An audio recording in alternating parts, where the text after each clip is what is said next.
దేవుని యొక్క వాక్యాన్ని చదువుకుందాం. యెషయా గ్రంథము 28వ అధ్యాయము 29వ వచనం చదువుకుందాం. జనులు సైన్యములకు అధిపతియగు యెహోవా చేతే దాన్ని నేర్చుకొందురు. ఆశ్చర్యమైన ఆలోచనయు శక్తియు అధిక బుద్ధియు అనుగ్రహించువాడు ఆయనే. ఎంత అద్భుతమో చూడండి. ఇక్కడ యెషయా ప్రవక్త రాస్తూ ఈ మాటలు తెలియపరుస్తూ ఉన్నాడు. యెషయా ప్రవక్త రాస్తూ ఈ మాటలు తెలియపరుస్తున్నాడు.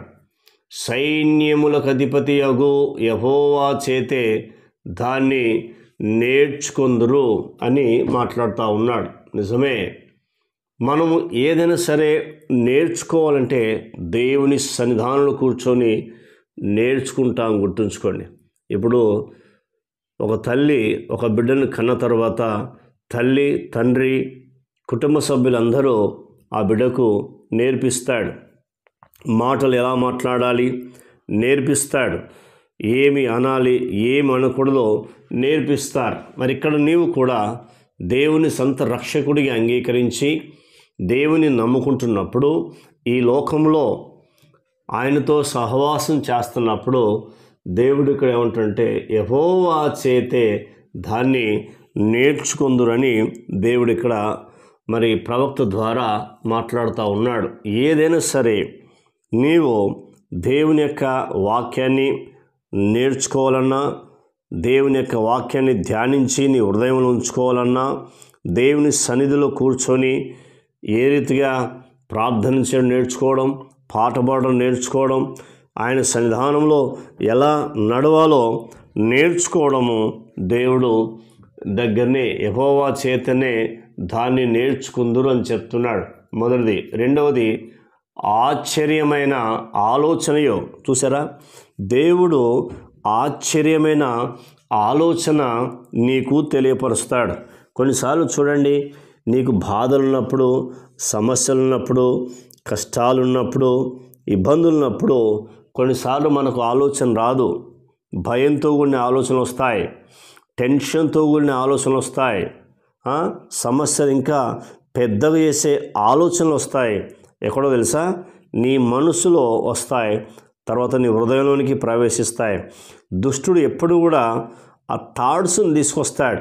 ఆ థాట్స్ని తీసుకొచ్చి నిన్ను బలహీనురాలుగా చేస్తాడు.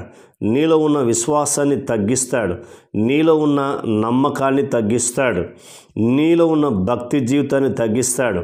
నీవు ప్రార్థించే మనసు ఉండకుండా చేస్తాడు, ప్రార్థించకుండా చేస్తాడు, ఆదివారం మందిరం రాకుండా చేస్తాడు.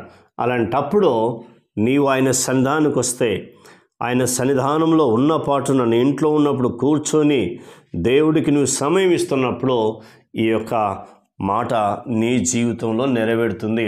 ఏమో తెలుసా, ఆశ్చర్యమైన ఆలోచనే అంటున్నాడు. అంటే ఒక ఆశ్చర్యకరమైన ఆలోచన నీ మనసులో పుట్టిస్తాడు, నీ హృదయంలో పుట్టిస్తాడు. అర్థమవుతుందా?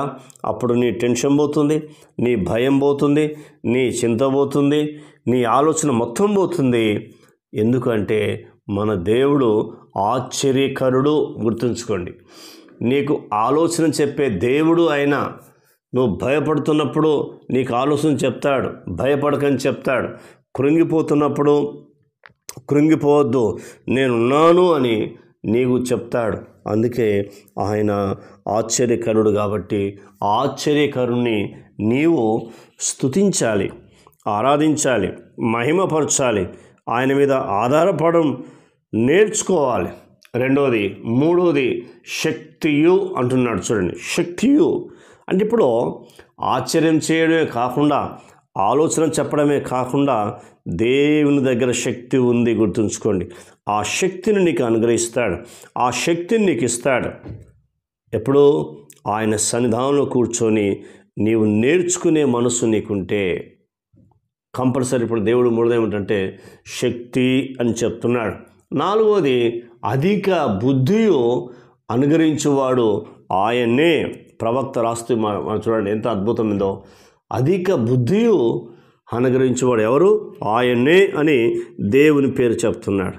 నీకు అధిక బుద్ధి కలగజేస్తాడు ఎవరు? ఆయన్నే దేవుడు, ఆయన్నే ఆశ్చర్యకరుడు, ఆయన్నే ఆలోచనకర్త, ఆయనే బలవంతుడు దేవుడు, నిత్యుడవు తండ్రి, సమాధానానికి అధిపతి అని ఆయనకు పేరు. గుర్తుంచుకోండి దేవుని బిడ్డలారా, అంత అద్భుతమైన దేవుని కలిగిన నీవు దేవుని సెలవు నేర్చుకుంటున్నావా? దేవుని సన్నిధిలో ఆయన ఆశ్చర్యకరుడు, ఆయన నీకు ఆలోచన చెప్తాడు, ఆయన నేర్చుకుంటున్నావా? అలాగనే మనం చూస్తున్నప్పుడు అధిక బుద్ధియు అనుగ్రహించేవాడు ఆయన అధిక బుద్ధి కలగజేస్తాడని గుర్తుంచుకోండి. నీకున్న బుద్ధి కంటే, దేవుడు నీకు ఇచ్చిన బుద్ధి కంటే నీవైన సన్నిధానంలో కూర్చున్నప్పుడు ఇంకా ఎక్కువగా అధిక బుద్ధిని ఇస్తాడు, ఇంకెక్కువగా అధిక ఆలోచన కలగజేస్తాడు, ఇంకెక్కువగా అధికమైన సంపద, అధికమైన ఒక ఉన్నతమైన స్థితిలో దేవుడు నిన్ను ఉంచాలని ఆయన ఆశపడుతున్నాడు, ఆయన కోరుకుంటున్నాడు. మరి కాబట్టి ఈ యొక్క ప్రవక్త యొక్క తీర్మానం కలిగి నీవిలా ఉంటున్నావా? ఉంటే నీ జీవితంలో అద్భుతం జరుగుతుంది. నీ జీవితంలో ఆశ్చర్య కార్యాలు చూస్తావు, అద్భుత కార్యాలు చూస్తావు, ఎన్నడూ పొందుకోలేని దీవెనలు పొందుకుంటావు. అంత గొప్ప దేవుణ్ణి కలిగిన నీవు ఎందుకు నీ అంత నువ్వు ఆలోచన చేసి కృంగిపోతావు, బలహీనుడిగా బలహీనరాలుగా ఉంటావు? దేవుని సన్నిధానంలో నేర్చుకుంటున్నావు. గుర్తుంచుకో, నేర్చుకునే మనసు నీకు ఉండాలి. నేర్చుకునే మనసు నీకుంటే ఆయన ఖచ్చితంగా నేర్పిస్తాడు. కాబట్టి దేవుని బిడ్డలారా, ఇవి చివరి దినాలు, అంత్య దినాలు, ప్రమాదకర దినాలు ఉన్నావు. ఎక్కడ ఉన్నావో అని కాదు కానీ, ఏ పరిస్థితులలో నీవు ఉన్నావని కాదు కానీ, నీవు దేవుని మీద ఆధారపడితే దేవుడు నీతో వాగ్దానం చేస్తున్నాడు. ఆశ్చర్యమైన ఆలోచన శక్తియు అధిక బుద్ధియు ఆయన అనుగ్రహిస్తాడని ప్రవక్త తెలియపరుస్తున్నాడు. తీర్మానం చేసుకుందాం. కన్న తండ్రి, నీకు వందనాలు. విన్న మాటలు బట్టి మేము స్తుతిస్తున్నాం, విన్న మాటలు బట్టి మిమ్మల్ని ఘనపరుస్తున్నాం. యెహోవా చేత దాన్ని నేర్చుకుందురు అని ప్రవక్త రాస్తున్నాడు. అలాగనే ప్రభా, ఆశ్చర్యమైన ఆలోచనయు అధిక బుద్ధియు అనుగ్రహించేవాడు నీవే అని ప్రభా తెలియపరుస్తున్నాడు.